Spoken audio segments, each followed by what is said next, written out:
दोस्तों निफ्टी 50 अपने 52 week high से 10.24% करेक्ट हो गया है और जिस तरह एफआईएस इंडियन मार्केट में सेलिंग कर रहे हैं उससे तो यही समझ में आता है कि आने वाले दिनों में थोड़ी और गिरावट मार्केट में देखने को मिल सकती है।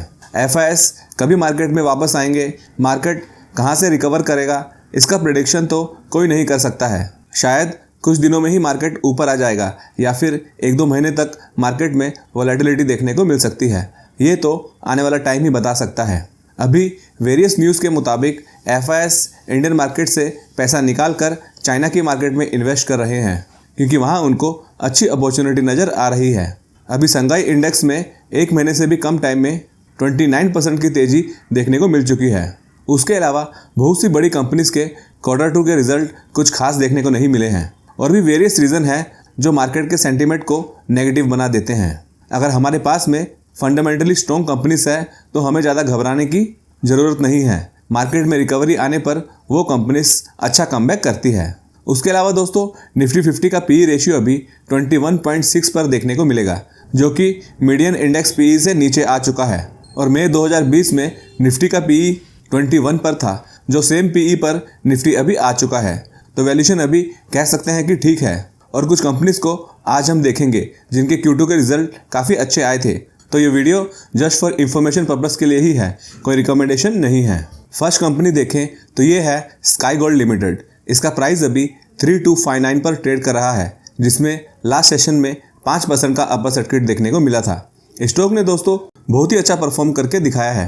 5 साल में 3521% के शानदार रिटर्न्स दिए हैं और 1 साल में 271% के रिटर्न्स स्टॉक प्रोवाइड करके दे चुका है और 6 महीनों में भी काफ़ी अच्छा परफॉर्मेंस स्टॉक दिखा चुका है। और इतने अच्छे रिटर्न्स के पीछे का रीज़न है कि कंपनी की प्रॉफिट की ग्रोथ। 2022 में प्रॉफिट 17 करोड़ के थे, फिर अगले साल 19 करोड़ के हुए और उसके बाद में तो डायरेक्ट प्रॉफिट 40 करोड़ के हुए, सीधा डबल से भी ज़्यादा, और अभी भी प्रॉफिट 80 करोड़ के दिख रहे हैं। उसके अलावा इस कंपनी के Q2 के नंबर भी एक्सेलेंट देखने को मिल चुके हैं। सेल्स में इनके ईयर ऑन ईयर 94% का जंप दिखाई दिया है और नेट प्रॉफिट में तो 405% का बढ़िया जंप हुआ है। अभी बहुत लोगों के मन में क्या चलता है कि जो रिटर्न्स ये स्टॉक ने पहले दिए हैं उस तरह के रिटर्न्स ये क्या आने वाले सालों में भी दे सकता है। तो दोस्तों इसकी कोई गारंटी नहीं है।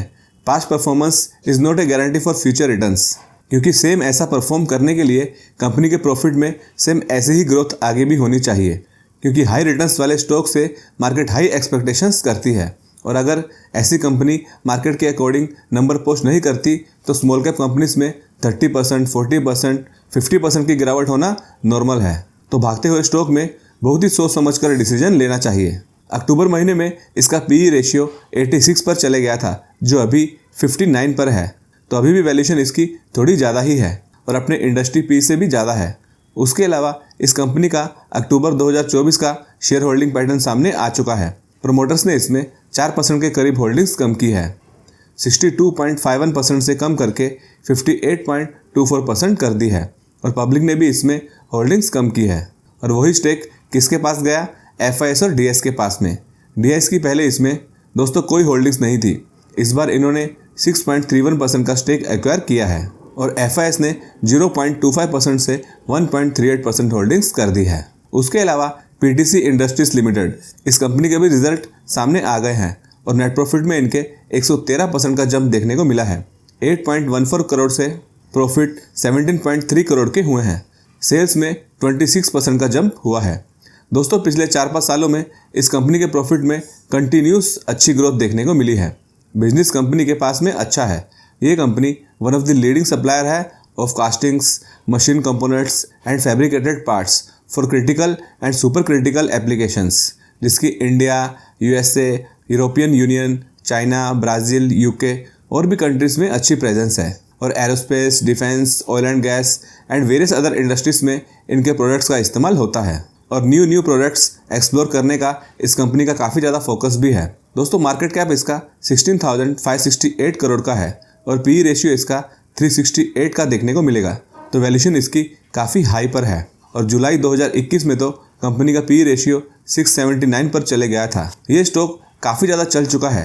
5 साल में 7000% से भी ज़्यादा रिटर्न्स दिए हैं और 1 साल में 95% के रिटर्न्स दिए हैं, तो वैल्यूएशन तो इसकी ज़्यादा होगी ही।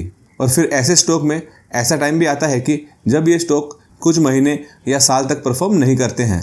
अभी जुलाई 2024 के बाद में स्टॉक ने कोई रिटर्न्स नहीं दिया है। स्टॉक 25% तक करेक्ट हो गया है। उसके अलावा प्रोमोटर्स ने इसमें अपनी होल्डिंग्स 62.88% से कम करके 59.81% कर दी है। वहीं पर FIS और DS ने अपना स्टेक इस कंपनी में इंक्रीज कर दिया है। अगली कंपनी है एंट्रो हेल्थकेयर सॉल्यूशंस लिमिटेड। इसका प्राइस अभी 1368 पर ट्रेड कर रहा है, जिसमें लास्ट ट्रेडिंग सेशन में 0.16% की गिरावट हुई थी। दोस्तों, अगर इस कंपनी का पास्ट का परफॉर्मेंस देखें तो ये कंपनी लिस्ट कब हुई थी? Feb 2024 में। लगभग 9 मंथ्स ही हुआ है और 19% के रिटर्न स्टॉक दे चुका है और 6 महीनों में 31% के रिटर्न स्टॉक ने प्रोवाइड किए हैं। इसके नंबर काफ़ी अच्छे आए थे। अभी सेल्स में इनके 31% का जंप हुआ था, लेकिन नेट प्रॉफिट में 360% का अच्छा जंप देखने को मिला है, क्योंकि अदर इनकम कंपनी की लास्ट ईयर के कंपैरिजन में काफ़ी अच्छी रही है। दोस्तों, 2021, 2022 और 2023 में ये कंपनी लॉस में थी और 2024 में कंपनी प्रॉफिट में आ चुकी है और अच्छे नंबर इनके देखने को मिल रहे हैं। अब ये स्टॉक हाई से लगभग 10% नीचे ट्रेड करते हुए देखने को मिलेगा और 50 डेज मूविंग एवरेज के पास ही है। दोस्तों, वैल्यूएशन इस कंपनी की अभी भी ज़्यादा ही है। 84 के PE पर ये अवेलेबल है, जो इंडस्ट्री PE से ज़्यादा देखने को मिल रहा है। उसके अलावा इस कंपनी में FIS की काफ़ी बढ़िया होल्डिंग्स देखने को मिलेगी। आप देख सकते हो कि 23.82% की उनकी होल्डिंग्स है, जो कि उन्होंने स्टेक इंक्रीज भी किया है और DIS ने अपना स्टेक इसमें 2.06% से 7.73% कर दिया है, जिसे अच्छा कंसिडर किया जाता है। इसके बिजनेस मॉडल को देखें तो ये कंपनी 2018 में ही इस्टेब्लिश हुई थी। One of India's largest and fastest growing health care products distribution platforms है, जिसकी इंडिया में 540 डिस्ट्रिक्ट्स में अच्छी प्रेजेंस है। नेक्स्ट कंपनी की बात करें तो ये है ज्योति CNC ऑटोमेशन लिमिटेड। इसका प्राइस अभी 1100 पर ट्रेड कर रहा है, जिसमें 14 तारीख को 4.75% की तेज़ी हमें देखने को मिली थी। दोस्तों, जैन 2024 में इसका IPO आया था, तब से स्टॉक ने अच्छा ही परफॉर्म किया है। 147% के रिटर्न्स इसमें दिख रहे हैं। पिछले 6 महीनों में 22% के रिटर्न स्टॉक दे चुका है। 1449 का इसका 52 वीक हाई है, जो कि वहाँ से 19% नीचे ट्रेड कर रहा है। दोस्तों, इसके Q2 के नंबर की बात करें तो सेल्स 302 करोड़ से इंक्रीज होकर 431 करोड़ की हुई है। 42% का जंप सेल्स में हुआ है। वहीं पर नेट प्रॉफिट में तो सीधा 353% का बढ़िया जंप हुआ है। 16.8 करोड़ से प्रॉफिट बढ़कर 75.9 करोड़ के हुए हैं। ऑपरेटिंग प्रॉफिट मार्जिन भी इनके ईयर ऑन ईयर 18% से 25% के हुए हैं और अदर इनकम 1 करोड़ से 11 करोड़ की हुई है। उसके अलावा दोस्तों, इस कंपनी की वैल्यूएशन शुरू से ही काफ़ी हाई देखने को मिली है और जुलाई 2024 में तो PE इसका 380 तक भी चले गया था और अभी PE इसका 92 पर देखने को मिलेगा, जो अभी भी इंडस्ट्री PE से ज़्यादा है। दोस्तों, ये company aerospace, defence, auto components, general engineering और भी काफ़ी इंडस्ट्रीज़ के लिए वेरियस टूल्स की मैन्युफैक्चरिंग का काम करती है, जिसकी India, Europe, north America and other countries में प्रेजेंस है। और इस कंपनी को 2020, 2021, 2022 और 2023 में लॉस का सामना करना पड़ा था और 2023 में तो लॉस इन्होंने कम भी किया था और फिर 2024 में कंपनी ने शानदार प्रॉफिट के साथ में कमबैक किया। बात करें इनके ऑर्डर बुक की तो 3400 करोड़ का इसका ऑर्डर बुक देखने को मिलेगा और फाइनेंशियल ईयर 2025 के Q1 में इस कंपनी को 306 करोड़ का ऑर्डर भी मिला था और FY25 में इस कंपनी की एक्सपेक्टेशंस 1500 से 2000 करोड़ ऑर्डर्स की है। और बात करें शेयर होल्डिंग की तो प्रोमोटर्स की 62.55% की अच्छी होल्डिंग्स है और उन्होंने अपनी होल्डिंग्स में कोई चेंजेस नहीं किया है और FIS-DS ने इसमें अपना काफ़ी स्टेक बढ़ा दिया है और ये सारा स्टेक पब्लिक के पास में से निकलते हुए देखने को मिल रहा है। अभी पब्लिक में से जो रिटेल इन्वेस्टर होते हैं वो ज़्यादातर पैनिक सेलिंग करते हैं और जिन्हें कंपनी के बिजनेस मॉडल और फ्यूचर ग्रोथ पर ट्रस्ट होता है वो लोग एक्यूमुलेशन कर लेते हैं। नेक्स्ट कंपनी देखें तो इसका नाम है Zaggle prepaid ocean services limited. Last session में स्टॉक में 2.74% की तेज़ी हमें देखने को मिली थी। इसका प्राइस अभी 425 पर ट्रेड करते हुए देखने को मिल रहा है, जिसने 493 का 52 वीक हाई बनाया था। हाई से स्टॉक 9% नीचे ट्रेड करते हुए देखने को मिल रहा है। और रिटर्न्स की बात करें तो पिछले 1 साल में स्टॉक ने 68% के रिटर्न्स प्रोवाइड किए हैं।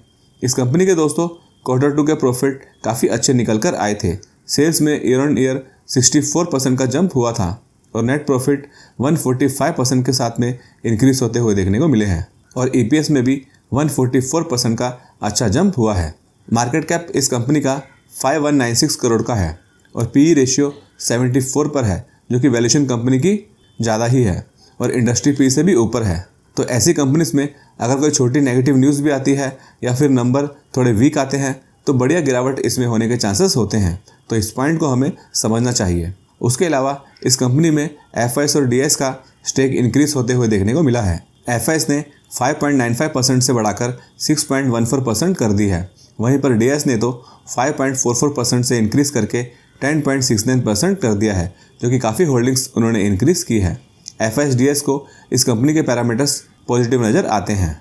और दोस्तों, काफ़ी लोगों का ईटीएफ और म्यूचुअल फंड्स पर भी फोकस होता है, क्योंकि इनमें रिस्क थोड़ी कम होती है और रिटर्न्स भी स्टेबल देखने को मिल जाते हैं। तो अभी के टाइम पर Nippon India ETF Nifty 50-20, Nippon India ETF Nifty mid cap 150, HDFC Nifty small cap 250 ETF और भी बहुत से लार्ज कैप, मिड कैप और स्मॉल कैप फंड काफ़ी करेक्ट हो चुके हैं। तो आज की वीडियो में इतना ही। वीडियो को लाइक करें और चैनल को कीजिए सब्सक्राइब। फिर मिलेंगे कोई दूसरी वीडियो में। Thanks for watching this video.